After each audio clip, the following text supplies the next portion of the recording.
اس عالم کے اس کیفیت کے اندر، جوانی کی کیفیت کے اندر، صحت کی کیفیت کے اندر انسان کے اوپر اللہ رب العزت کا خوف ہونا چاہیے کہ کہیں میں صحت مند ہونے کی کیفیت میں کہیں کوئی نقصان نہ کر بیٹھوں۔ وہاں پر اس کو اپنی صحت والا عالم جو ہے، جو صحت والی حالت ہے، اس صحت والی حالت کے اندر اس کو ڈر ڈر کے جو ہے وہ وقت گزارنا ہے کہ کہیں میرے سے کوئی ایسا معاملہ سرزد نہ ہو جائے جو میری پکڑ کا باعث بن جائے۔ اور جس وقت انسان بیمار ہو تو بیماری کے عالم میں امام غزالی رحمہ اللہ فرماتے ہیں کہ جب بیمار ہو تو تب اب اللہ کی رحمت سے امید لگا کر کے بیٹھ جائے۔ اسی طرح فرمایا کہ جس وقت انسان خوشی کے عالم کے اندر ہو، جب انسان کو کوئی خوشی میسر آ جائے، خوشی کی کیفیت اور حالت میں ہے، تو اس وقت اس کو چاہیے کہ وہ اپنے رب کا خوف اپنے اوپر غالب رکھے، اپنے رب سے ڈرتا رہے۔ کہیں ایسا نہ ہو کہ خوشی کے عالم کے اندر کسی ایسے کام کے اندر وہ ملوث ہو جائے، خوشی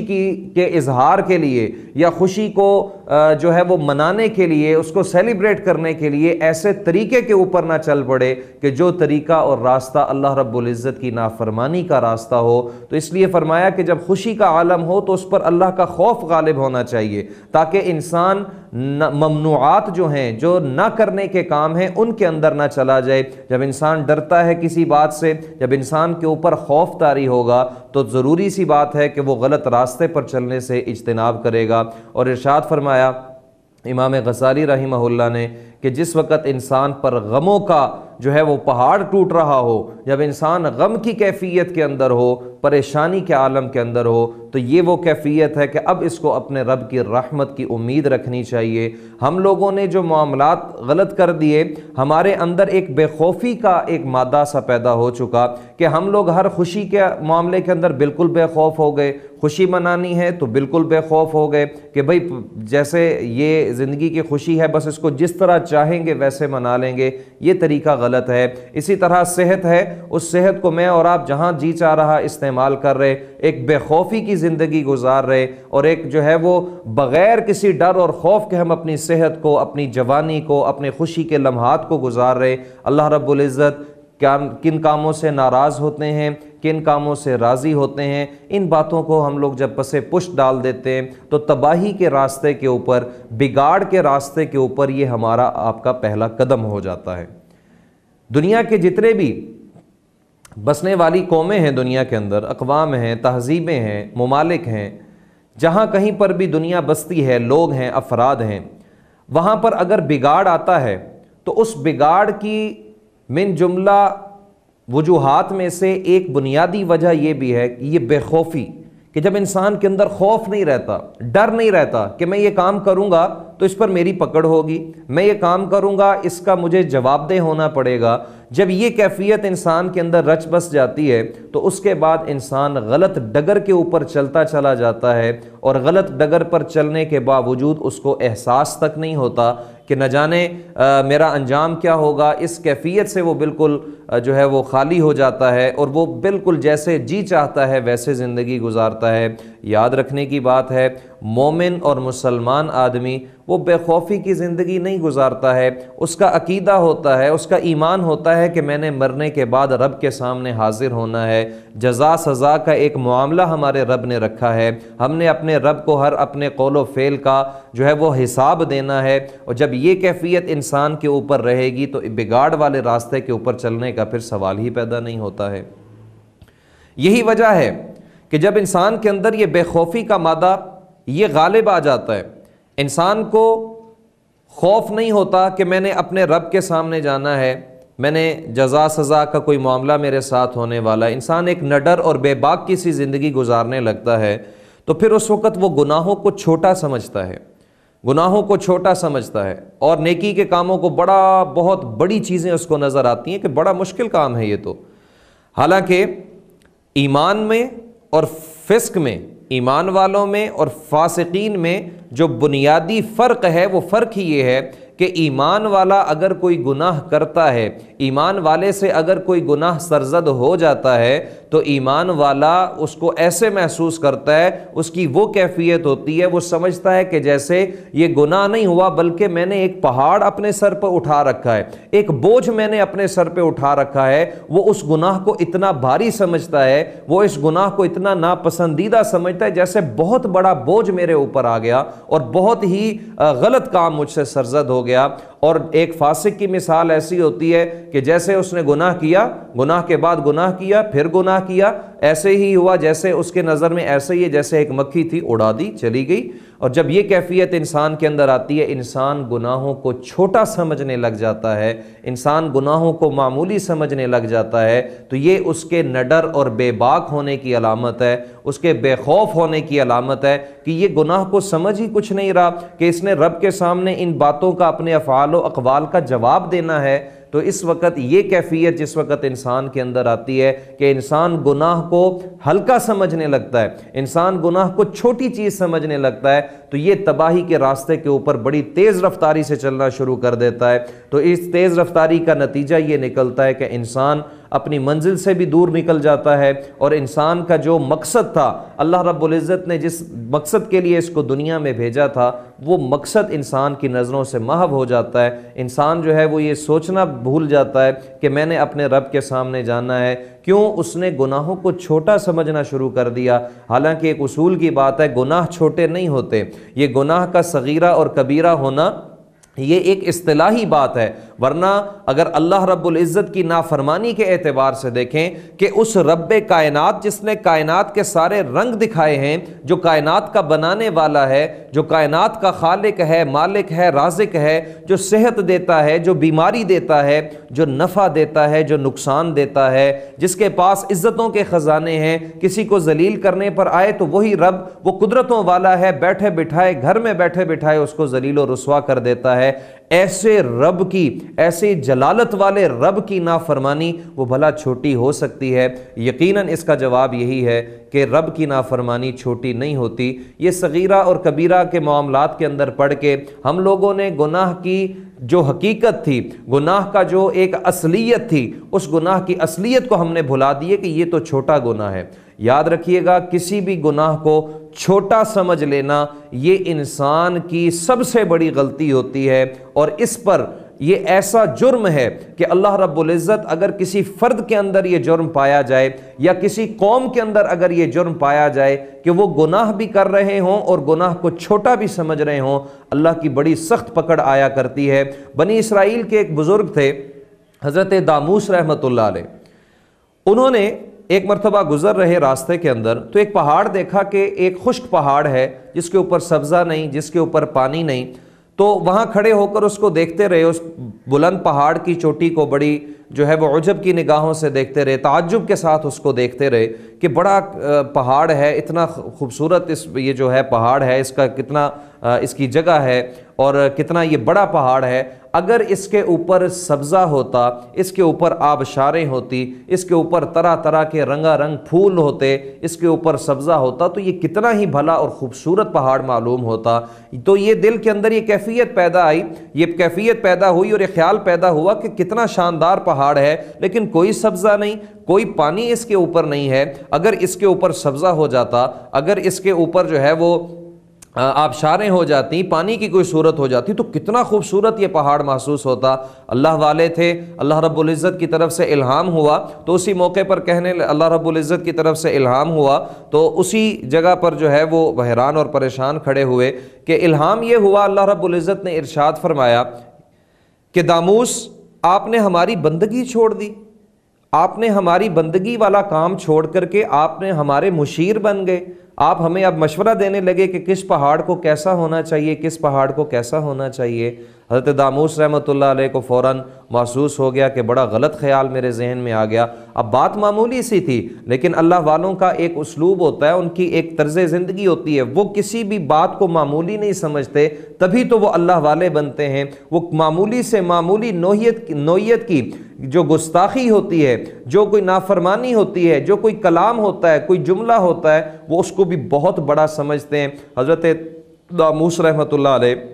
انہوں نے بھی چنانچہ اس بات کو بڑا عجیب جانا کہ میرے رب نے میرے ساتھ ناراضگی کا معاملہ فرمایا، تو اپنے اوپر ایک قسم ڈال لی کہ میں آج کے بعد جب تک میری توبہ قبول نہیں ہوتی، میری یہ خطا اور لغزش معاف نہیں ہو جاتی، تب تک میں کوئی چیز نہ کھاؤں گا نہ پیوں گا۔ ایک قسم کھا لی اپنے لیے کہ میں جب تک اپنی توبہ کا مجھے یقین نہ ہو جائے کہ میری توبہ قبول ہو گئی ہے، تب تک میں کھانا پینا چھوڑ دوں گا۔ اپنے اوپر بطور سزا کے، سرزنش کے اس بات کو، اس قسم کو لاگو کر لیا۔ چنانچہ ایک دو دن تو اسی انداز میں گزر گئے۔ علاقے کے اندر کوئی ایک تقریب تھی، اس تقریب کے اندر جانا ہوا، ان کو بھی بلوایا گیا۔ حضرت داموس رحمۃ اللہ علیہ اس تقریب کے اندر چلے گئے۔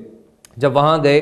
تو وہاں اب کھانے پینے کا بھی دور چل رہا تھا، تو انہوں نے کہا کہ جی آپ جو ہے وہ نوش فرمائیں۔ تو حضرت داموس رحمۃ اللہ علیہ انہوں نے انکار کیا، ایک دفعہ انکار کیا، دوسری بار انکار کیا، تیسری بار انکار کیا۔ ادھر سے اصرار بڑھتا چلا جا رہا ہے کہ حضرت آپ لیں کھانا کھائیں، اور ادھر سے انکار بڑھتا چلا جا رہا ہے۔ لوگوں میں بھی ایک تشویش پیدا ہوئی کہ یہ کیا معاملہ ہے کہ ہم اتنا کہہ رہے اور یہ کچھ بھی نہیں کھا رہے۔ وقت بھی ایسا ہے کہ نہ تو روزے کا وقت ہے نہ کوئی اور معاملہ ہے، صحت بھی بظاہر ان کی ٹھیک معلوم ہوتی ہے۔ جب بہت زیادہ اصرار کر چکے سارے قبیلے والے، سارے علاقے والے، تو حضرت داموس رحمۃ اللہ علیہ نے یہ بات ان کے سامنے رکھ دی کہ مجھ سے یہ معاملہ ہو گیا، تو میں نے اس وجہ سے اپنے اوپر کھانے پینے کو منع کر رکھا ہے۔ بستی والوں نے جب یہ بات سنی تو بات سننے کے بعد انہوں نے بھی اس بات کو بڑا لائٹ لیا اور بڑا ہلکے انداز میں بات کو اڑایا۔ انہوں نے کہا اچھا کہ یہ بات ہے، آپ نے اتنی معمولی سے گناہ کے اوپر آپ فکر مند ہو رہے ہیں، اچھا چلو جب اللہ کا عذاب آئے گا، اللہ کی پکڑ آئے گی تو ہم دیکھ لیں گے اس کو۔ مطلب یہ ہے، خلاصہ بات کا یہ ہے کہ اس بات کو بہت ہلکا سمجھا، اس بات کو، گناہ کو، جو بظاہر حضرت داموس رحمۃ اللہ علیہ کا ایک جملہ تھا، ایک خیال ذہن میں پیدا ہوا تھا، اس کی تحقیر کی اور اللہ کی نافرمانی کو سمجھا کہ یہ کتنا معمولی کام ہے، آپ اتنے معمولی سے کام کے اوپر پریشان ہیں۔ حضرت داموس رحمۃ اللہ علیہ کو اسی وقت الہام ہوا، اللہ رب العزت نے القاء فرمایا کہ آپ یہاں سے چلے جائیے۔ حضرت داموس رحمۃ اللہ علیہ وہاں سے نکل گئے۔ تاریخ میں آتا ہے کہ اسی وقت اللہ کی پکڑ آئی اور اللہ رب العزت نے اس ساری بستی کو تہس نہس فرما دیا۔ تو بات ہم یہ کر رہے تھے کہ گناہوں کو چھوٹا سمجھنا، وہ کوئی فرد اگر گناہ کو چھوٹا سمجھے گا تو اللہ کی پکڑ کا شکار بنے گا، اگر کوئی قوم کسی گناہ کو چھوٹا سمجھے گی تباہی اس کا مقدر بنے گی۔ میں نے اور آپ نے اپنا جائزہ لینا ہے، کیا ہمارے اندر یہ بے باکی تو نہیں آ چکی؟ کیا ہمارے معاشرے کے اندر یہ بے باکی کا عنصر تو پیدا نہیں ہو چکا؟ کہیں ہم نڈر ہو کر کے زندگی تو نہیں گزارے کہ جو ہوگا دیکھا جائے گا؟ اللہ رب العزت بڑے غفور الرحیم ہیں، وہ جو خوف کی تعلیم میری آپ کی شریعت نے دی تھی، اس کو ہم جائزہ لیں کہ کیا وہ خوف کی کیفیت معاشرے کے اندر نظر آ رہی ہے کہ نظر نہیں آ رہی ہے، اور یقیناً اس کا جواب یہی نظر آئے گا کہ یہ معاملہ انتہائی یعنی کمی کی طرف چلا گیا ہے۔ چند لوگ شاید آپ شمار کر سکیں جو خوف کی کیفیت کے ساتھ زندگی گزارتے ہیں، جو اس استحضار کے ساتھ زندگی گزارتے ہیں کہ ہم نے رب کے سامنے جواب دہ ہونا ہے، ہم نے اپنے رب کا سامنا کرنا ہے، ہم نے اپنے کیے ہوئے اعمال کا حساب اپنے رب کو دینا ہے۔ اور یہ جتنا بگاڑ ہمارے معاشرے کے اندر آج نظر آتا ہے، یہ سارے کا سارا نتیجہ اسی بے باکی، اسی گناہوں کے اوپر جرت کرنے اور اسی اللہ رب العزت کے خوف سے خالی ہو جانے کی وجہ سے ہے۔ اللہ رب العزت سے ان چیزوں کو مانگنا ہے۔ نبی علیہ الصلاۃ والسلام کی ایک نہایت عمدہ تعلیم ہے، آپ صلی اللہ علیہ وسلم نے ایک دعا مانگی ہے، اور دعا مانگ کر کے اس امت کو سبق دیا ہے کہ یہ چیزیں بھی اللہ سے مانگنے والی ہیں۔ ارشاد فرمایا اللہم انی اسألک من خشیتک ما تحول به بینی و بین معصیتی، اے اللہ میں تجھ سے تیرا ایسا ڈر مانگتا ہوں جو راہ میں رکاوٹ بن جائے میرے اور میرے گناہوں کے، یعنی میرے اور میرے گناہوں کے درمیان میں آڑ بن جائے، ایسے ڈر کا سوال میں آپ سے کرتا ہوں، ایسے ڈر کی اور ایسے خوف کی التجا میں آپ سے کرتا ہوں۔ میرے آپ کے لیے تعلیم ہے اس بات کے اندر کہ اللہ رب العزت کا خوف اللہ سے مانگنا ہے، اپنے اندر اس خوف کو پیدا کرنا ہے، اور جب انسان خوف کو دل میں لے کر کے، رب کے اس ڈر کو دل میں لے کر کے زندگی گزارتا ہے تو پھر اس کی نگاہیں غلط طرف نہیں جاتی ہیں، پھر اس کا ہاتھ ظلم کی طرف نہیں اٹھتا ہے، پھر اس کے قدم غلط راہ کی طرف نہیں چلتے ہیں۔ اللہ رب العزت کی معرفت اس کو ہر وقت نصیب ہوتی ہے، اللہ کی ذات کا استحضار اس کو ہر وقت نصیب ہوتا ہے، اور جب یہ کیفیت نصیب ہو جاتی ہے تو پھر گناہ کے راستے کے اوپر چلنا، پھر اللہ کی نافرمانی کے راستے کے اوپر چلنا، پھر معصیت والے کانٹوں والے راستے کے اوپر چلنا، یہ انسان کو گوارا نہیں ہوا کرتا ہے۔ اس کی ایک بہت اہم مثال، ایک اللہ والے کے پاس ایک آدمی، ایک عام شخص چلا گیا اور جا کر کے شکایت کرنے لگا کہ حضرت بات یہ ہے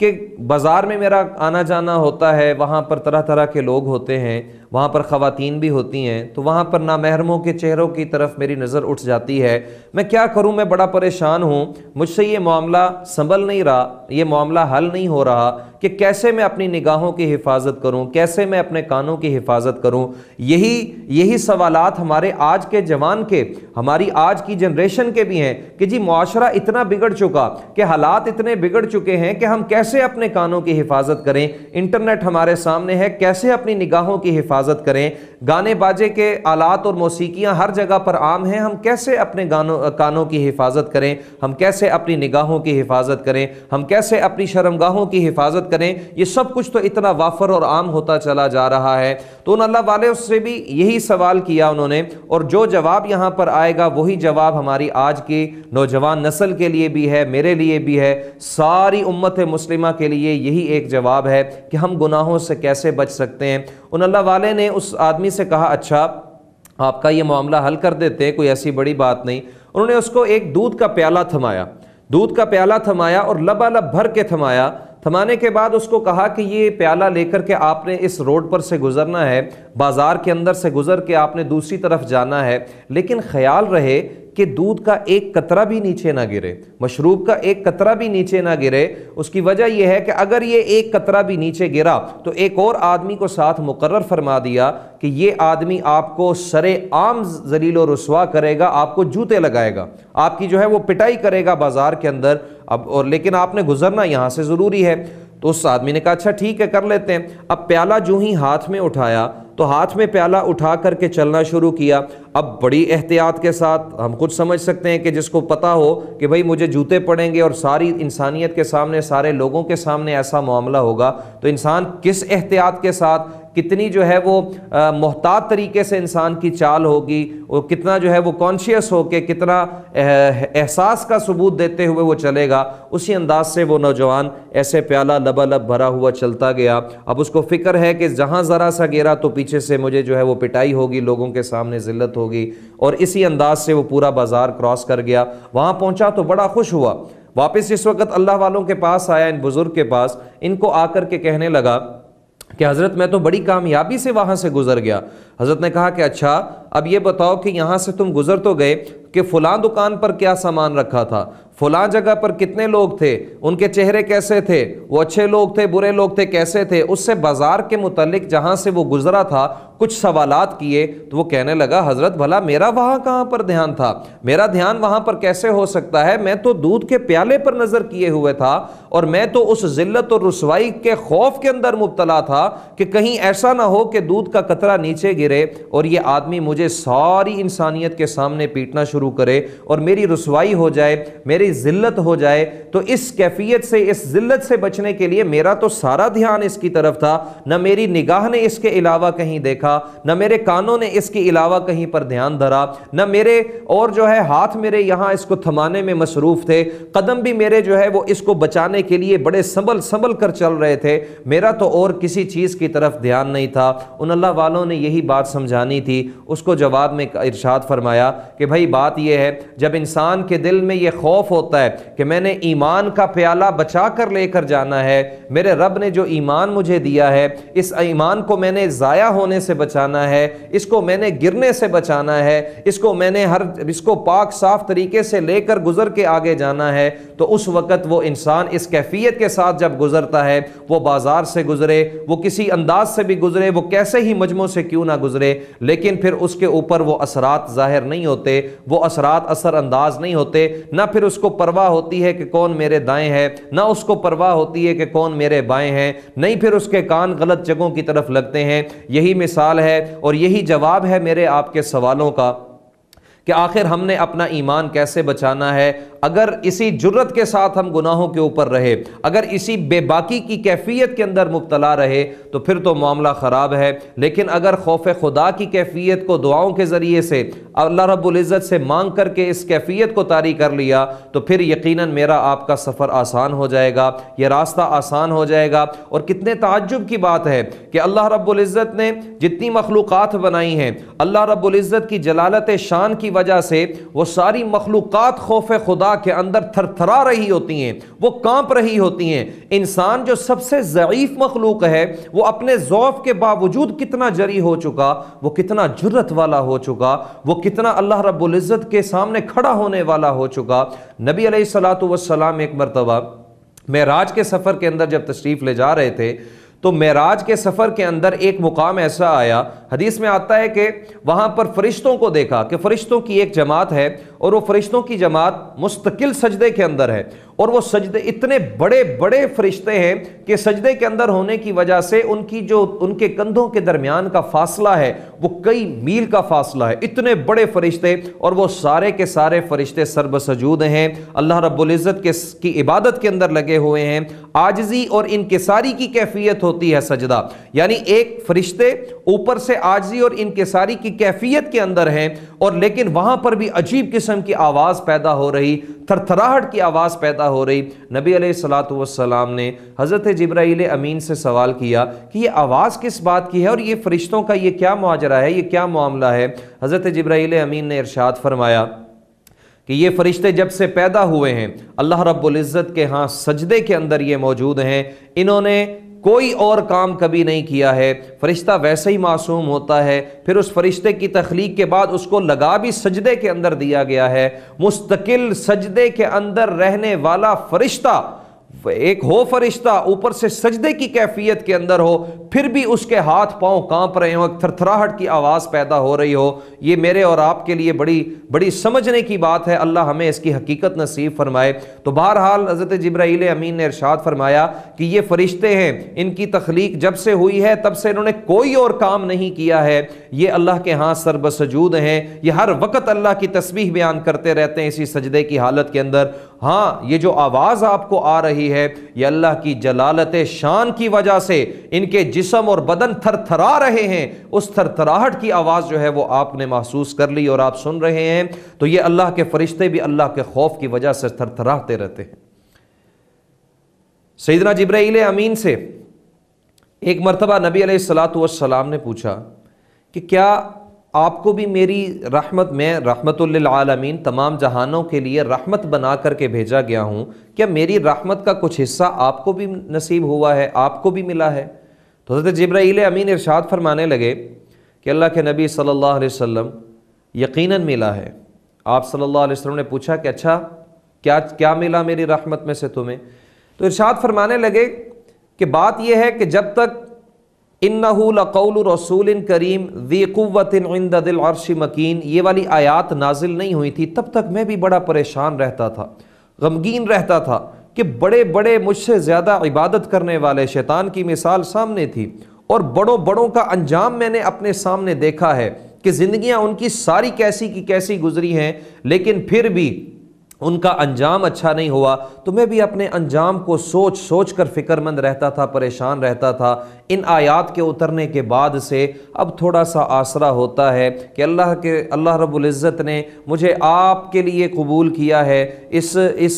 اہم فریضے کے لیے مجھے قبول کیا، میرے لیے تعریفی کلمات قرآن پاک کے اندر گئے، تھوڑی سی امید اب لگی ہے۔ سوچنے کی بات ہے، ہمارے تو پلے بھی کچھ نہیں ہے، ہم پھر بھی نہ ڈر اور بے باکی کی زندگی گزار رہے۔ جبرائیل امین جیسا عظیم الشان فرشتہ وہ بھی اپنے انجام کی فکر رکھتا ہے، وہ بھی اپنے خاتمے اور اپنے آخر کے فکر کے اندر مبتلا ہے، غم کے اندر مبتلا ہے کہ نہ جانے کیا بنے گا۔ میرے آپ کے تو پلے بھی کچھ نہیں، ہم تو سراسر ساری زندگی اللہ کی نافرمانیوں میں گزارتے ہیں، پھر اس جرت اور بے باکی کا مطلب سمجھ میں نہیں آتا ہے کہ ہم اپنے انجام سے کیوں بے خبر ہیں، ہم کیوں اس بات کو بھول چکے ہیں کہ پتہ نہیں اللہ رب العزت کے ہاں ہمارا کیا معاملہ ہونے والا ہے۔ اور یہ چیز ایسی ہے، یہ خوف ایسی چیز ہے کہ اللہ رب العزت اس کے ذریعے سے بہت سارے جو ہے وہ رحمت کے دروازے کھولتے ہیں انسان کے اوپر. جو انسان اللہ سے ڈر ڈر کے زندگی گزارتا ہے اللہ رب العزت اس پر رحمت کی نظر کرتے ہیں. اور ہم اپنے اسلاف کے اگر واقعات دیکھیں، فرشتے تو فرشتے ہیں. حضرت ام المؤمنین حضرت عائشہ رضی اللہ تعالی عنہا، ان کے بارے میں آتا ہے ایک مرتبہ ایک آیت مبارکہ رات کو پڑھنے لگیں، وَبَدَا لَهُم مِّنَ اللَّهِ مَا لَمْ يَكُونُوا يَحْتَسِبُونَ. یہ آیت کفار کے بارے میں ہے کہ اللہ رب العزت کی طرف سے ان کے سامنے ایک ایسا معاملہ پیش آنے والا ہے کہ جس کا وہ گمان بھی نہیں رکھتے ہیں، ان کو پتہ بھی نہیں چلے گا. ایک ایسا معاملہ ان کے سامنے آنے والا ہے قیامت کی شکل میں، حشر کی شکل میں، اور ان کے سوال جواب کو ہونے کی شکل میں. اب یہ کفار کے بارے میں آیت تھی. حضرت عائشہ رضی اللہ تعالی عنہا اس آیت مبارکہ کی تلاوت کی، اور روایات میں آتا ہے کہ صبح تک روتی رہیں، صبح تک روتی رہیں. اس انداز کا خوف خدا کہ جن کے بارے میں اللہ نے دنیا کے اندر اعلان فرما رکھا تھا کہ اللہ تو ان سے راضی ہو چکا ہے. حضرت عمر فاروق رضی اللہ تعالیٰ عنہ، ایک مرتبہ ان کے سامنے پانی مانگا انہوں نے، تو پانی کی بجائے کسی نے سامنے شربت پیش کر دیا، تو شربت کو دیکھ کر زارو قطار رونے لگ گئے، زارو قطار رونے لگ گئے.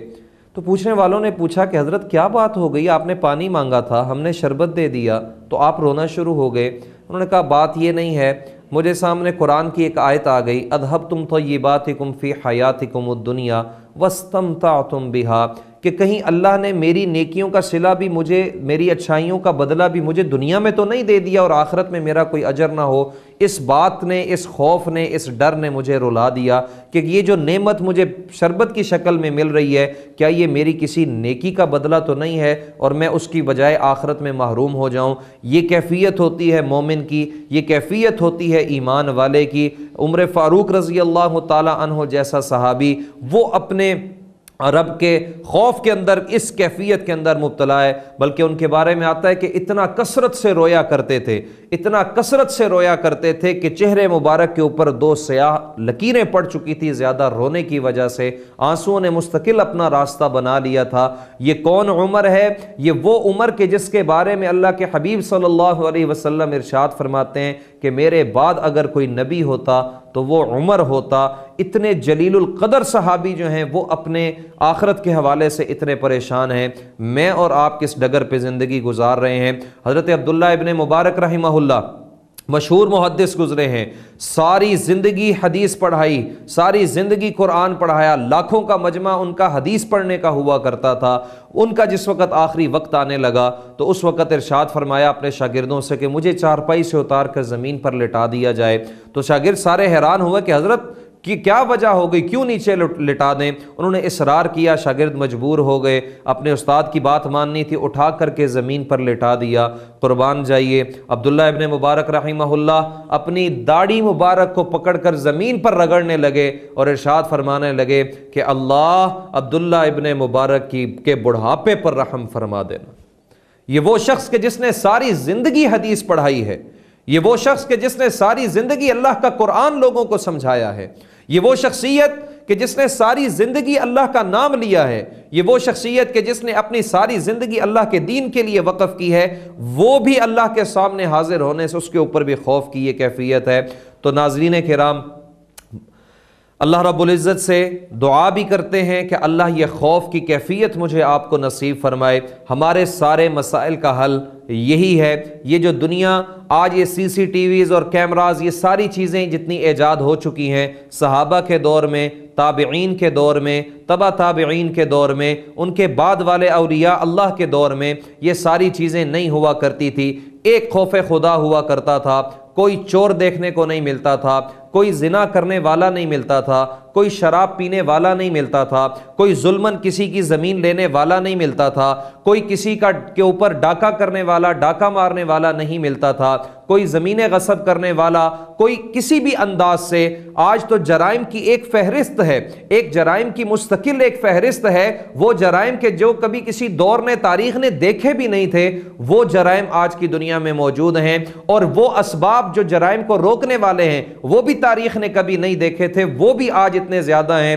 سی سی ٹی ویز لگے ہیں، کیمراز لگے ہیں اور بہت ساری چیزیں ہیں، طرح طرح کی فورسز بنائی گئی ہیں، لیکن جرائم ہیں کہ رکنے کا نام نہیں لیتے. بنیادی وجہ صرف یہ ہے کہ جرم روکنے کا جو اصل فلسفہ تھا وہ یہ تھا خوف خدا، کہ رب کے سامنے حاضری دینی ہے۔ یہ کیفیت جس وقت انسان کے اندر آتی ہے پھر وہ غلط کا ارادہ چھوڑ دیتا ہے، وہ صحیح راستے کے اوپر آنا شروع کر دیتا ہے۔ اس دعا کے ساتھ اپنی بات کو ختم کرتے ہیں کہ اللہ رب العزت مرتے دم تک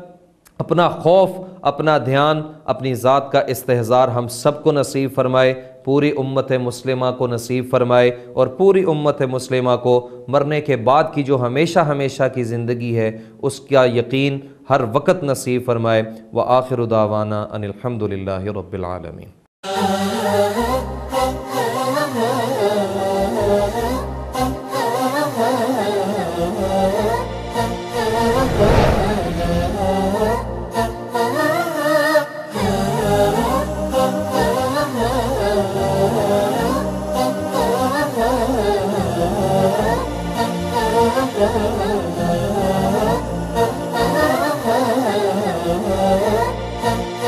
Oh